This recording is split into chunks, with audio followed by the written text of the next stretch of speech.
सुंदर नहीं थी, लेकिन अमीर बाप की बेटी सृष्टि पर उसकी माँ जान छिड़कती।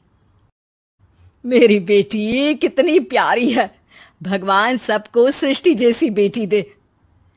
सृष्टि धीरे धीरे बड़ी होती है। एक दिन सृष्टि की सहेली कहती है, तू दिखने में कितनी अजीब सी है, लेकिन मैं जानती हूँ हम सब में सबसे अच्छी शादी तो तेरी ही होगी। तेरे पापा अमीर जो हैं। और बता नहीं सकते यार, दहेज तो हर कोई देता है, ये क्या ज्यादा ले जाएगी अपने पति के लिए? अरे बड़े शहर में कोठी है इसके पापा की।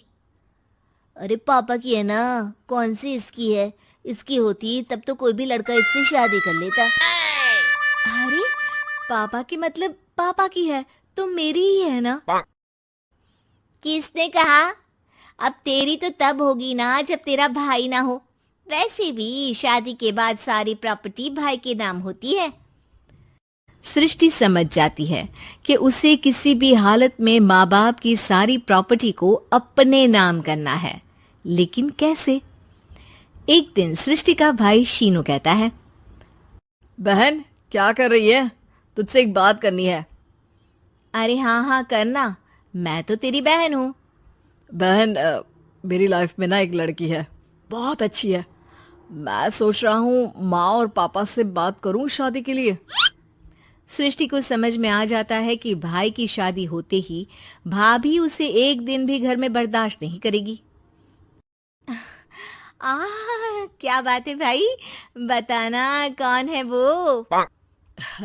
यार वो बहुत अच्छी लड़की है, पढ़ी लिखी है, मेरे साथ जॉब भी करती है। बस एक प्रॉब्लम है। हाँ प्रॉब्लम? क्या प्रॉब्लम है भाई? यार वो शादीशुदा है, लेकिन उसके पति ने उसे सिर्फ इसलिए छोड़ दिया क्योंकि उसके माँ बाप। सृष्टि ये सुनकर न जाने क्यों खुश हो जाती है। अरे भाई तो क्या हुआ, लड़की तुझे तो पसंद है ना? शीनू को लगता है कि बहन उसे समझ रही है। वो इस बात से अनजान होता है कि उसकी बहन की मंशा पूरा घर हड़पने की है। सृष्टि अपनी माँ से कहती है, मम्मी मुझे तो बहुत चिंता है। पता है शीनू क्या कर रहा है? अरे क्या कर रहा है? वो तो काम पर जाता है और वापस घर आता है। नहीं ना माँ, वो यही तो नहीं कर रहा, बाकी सब कर रहा है। आपको पता है उससे प्यार है, और वो भी एक शादीशुदा लड़की से। ये क्या हो गया? मैं सोसाइटी में क्या मुंह दिखाऊंगी? अरे तेरे पापा तो यही कहेंगे कि मैंने ही उसे बिगाड़ दिया है। माँ देखो, मेरी बात मानो, पापा पर भी विश्वास करने की जरूरत नहीं है। अब आप ही बताओ, पापा इतनी देर घर के बाहर रहते हैं क्यों? बोलो। अरे बेटा वो तो नौकरी करते हैं ना। तू बहुत भोली है माँ। पापा का ऑफिस तो 7 बजे खत्म हो जाता है, लेकिन देखो कितनी देर से आते हैं। अरे नहीं नहीं बेटा, ऐसी कोई बात नहीं है। सृष्टि माँ को एक औरत से बात करते पिता की फोटो दिखाती है। देखो माँ कैसे हैं पापा। मैं ना कहती थी कि पापा सही नहीं है। मैं तेरे पापा से बात करूंगी, दे फोटो मुझे। ओ माँ, वो तो डिलीट हो गई। लेकिन चल, तूने तो देख लिया ना। पापा से बाद में बात कर लेना, और हाँ मेरा नाम बिल्कुल मत लेना। हाँ माँ। अब क्या था, सृष्टि के माँ और पिता के बीच झगड़ा होना शुरू हो जाता है। सृष्टि के मन में क्या चल रहा था कोई नहीं जानता था। एक दिन, माँ सृष्टि के लिए एक लड़का देखा है, वो लोग शाम को उसे देखने आने वाले हैं। और हाँ माँ, एक खुशखबरी, मैं और पापा मिलकर एक नया बिजनेस ट्राई कर रहे हैं। शाम को लड़का आता है, सांवले रंग का। सृष्टि को तो बिल्कुल भी पसंद नहीं आता। लड़की की माँ कहती है, लड़की का चेहरा तो कोई खास नहीं, लेकिन अगर मेरे बेटे को आप लोग सेटल कर दें तो मैं उसकी शादी आपकी बेटी से करवा दूं। सृष्टि को लड़का बिल्कुल पसंद नहीं था। उसे भाई पर गुस्सा आ जाता है।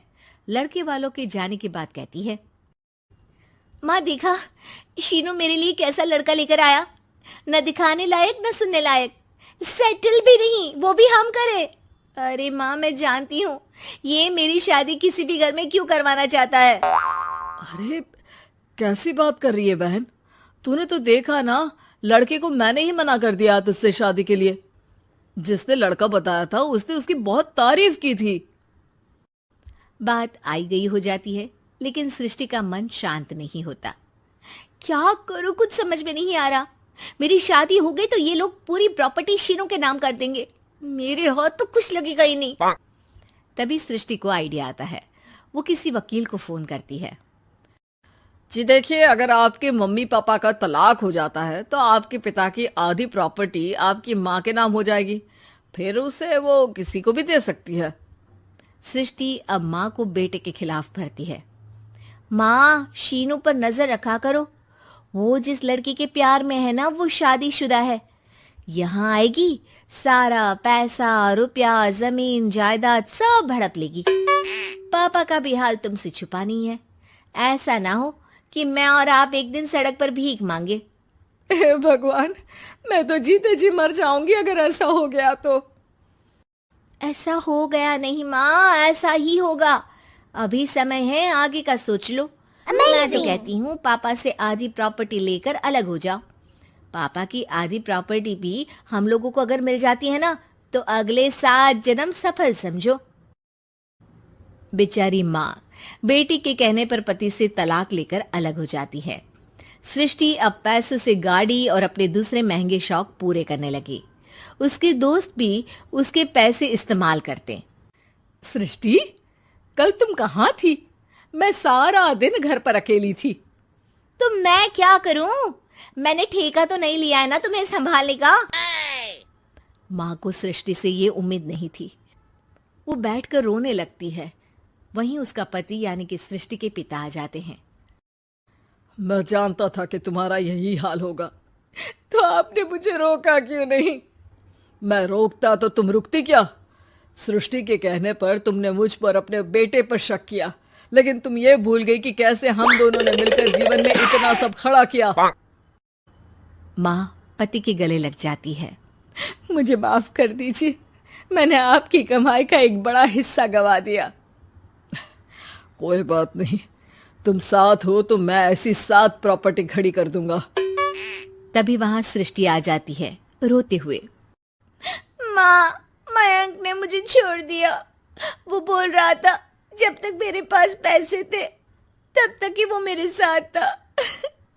पापा, माँ, मुझे माफ कर दीजिए।